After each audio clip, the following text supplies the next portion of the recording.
Assalamualaikum warahmatullahi wabarakatuh. Terima kasih sahabat masih setia bersama Salwin Channel.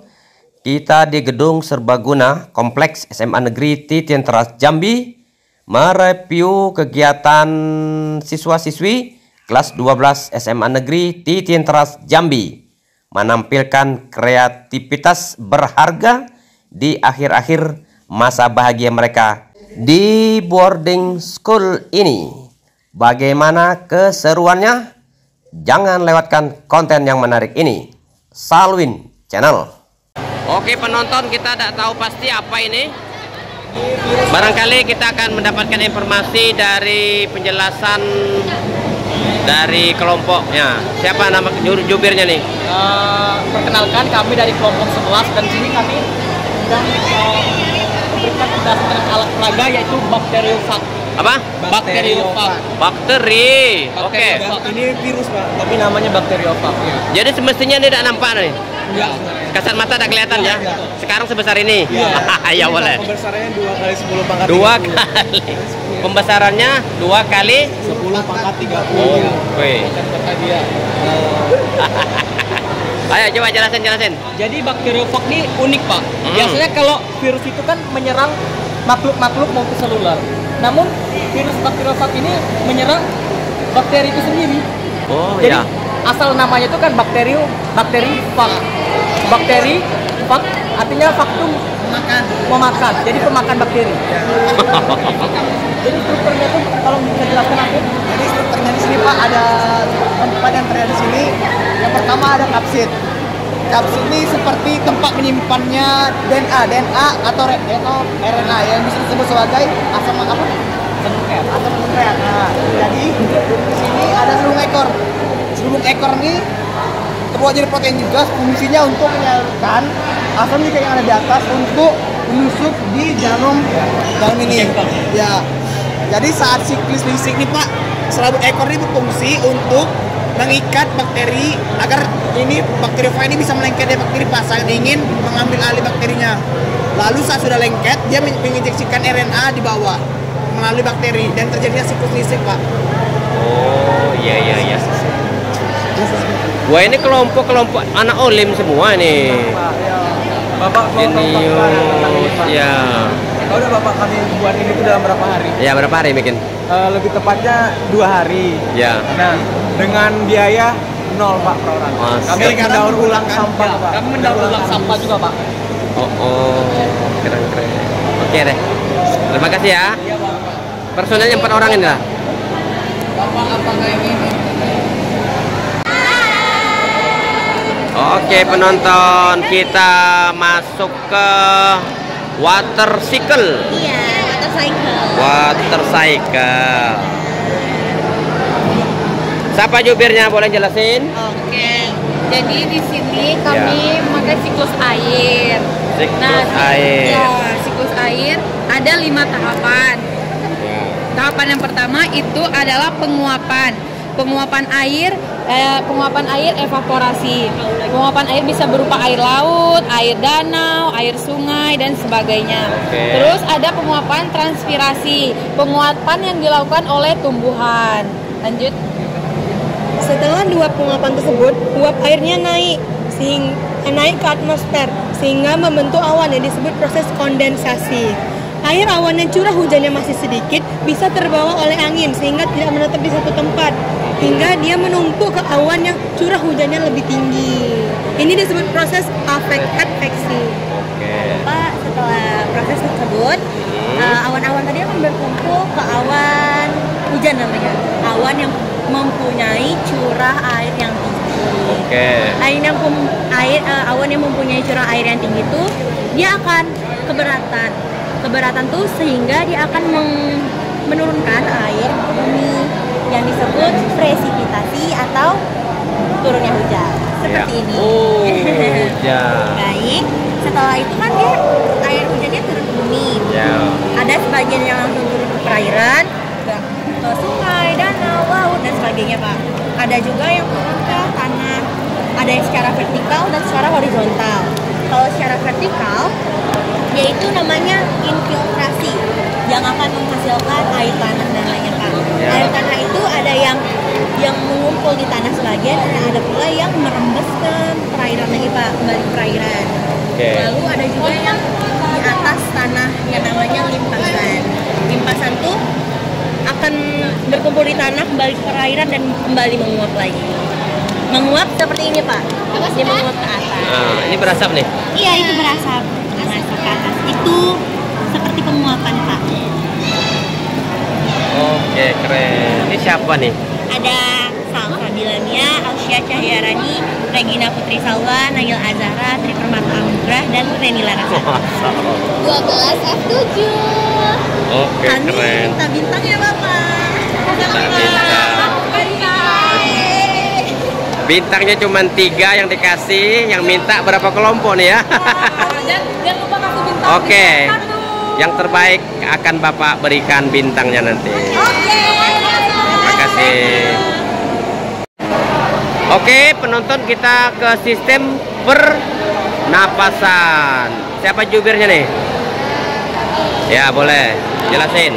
Yang kencang dikit ya. Ya, sistem pernapasan ini adalah salah satu sistem biologis yang ada pada manusia yang terdiri dari unit struktural yang berfungsi sebagai pertukaran gas, yaitu antara oksigen dan juga karbon dioksida. Nah, selain berfungsi sebagai pertukaran gas antara oksigen dan karbon dioksida, sistem pernapasan ini juga berfungsi sebagai penyaring, penghangat, dan pelembab udara yang dihirup serta sebagai indera bicara dan juga penciuman. Jadi ini adalah unit struktural dari sistem pernapasan.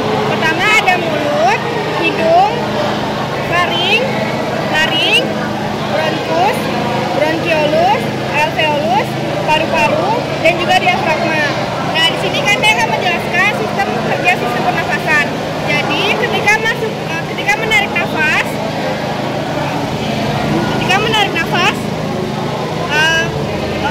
tulang rusuk dan akan berkontraksi dan diafragma akan membesar. Jadi udara akan masuk ke dalam paru-paru. Nah, sebelum itu udara akan disaring melalui bulu-bulu hidung agar terhindar dari virus atau bakteri yang masuk. Dan melalui proses penyaringan, udara akan diteruskan menuju faring. Nah, di faring ini ada epiglotis yang berfungsi sebagai katup untuk pemisah antara sistem pencernaan dan juga pernapasan. Setelah itu udara akan diteruskan ke laring, kemudian ke bronkus dan bronkiolus, dan tibalah di alveolus.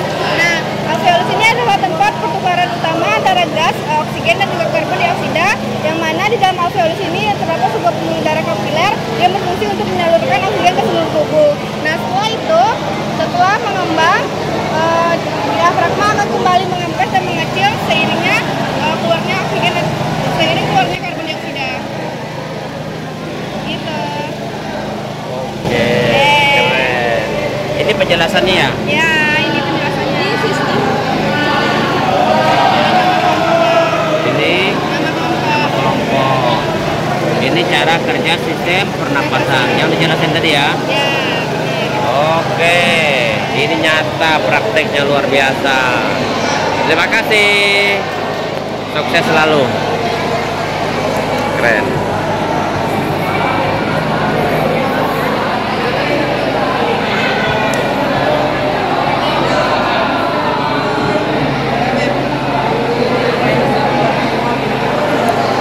RNA itu apa?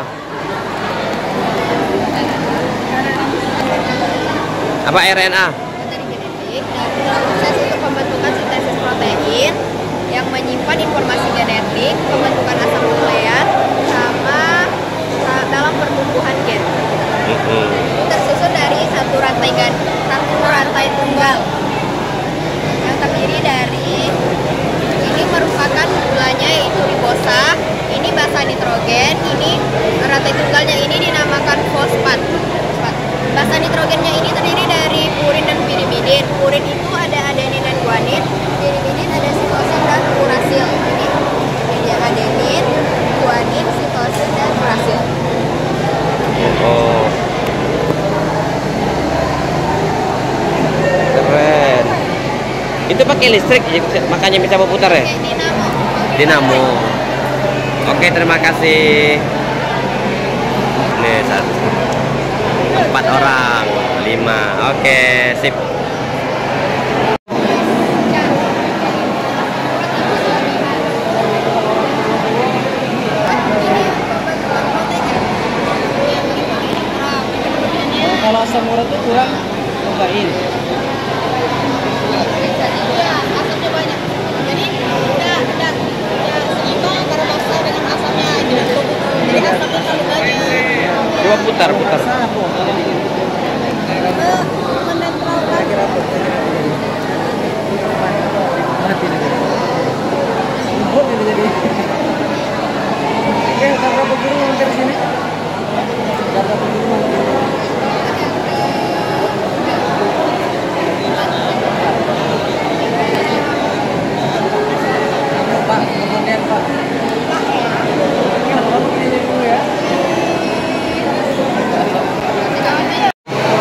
Oke, kita masuk ke sistem pernapasan.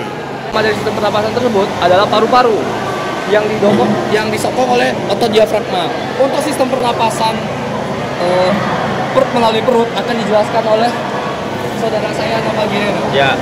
Pernapasan melalui perut gitu. Iya, Pak. Ya. Pernapasan melalui perut itu yang biasa disebut pernapasan diafragma, Pak. Pernapasan ini menggunakan otot diafragma, Pak. Mekanisme pada pernapasan ini nih, Pak, pada saat kita menarik napas, itu tuh pada otot-otot diafragma ini dia itu berkontraksi, Pak. Kemudian diafragma ini bergerak ke atas ya, Pak, paru-parunya. Terus pada saat kita membuang napas ya, Pak. Ya. Pada otot-otot diafragma ini berelaksasi kemudian nih, Pak. Ya. Kemudian sistem pernapasan.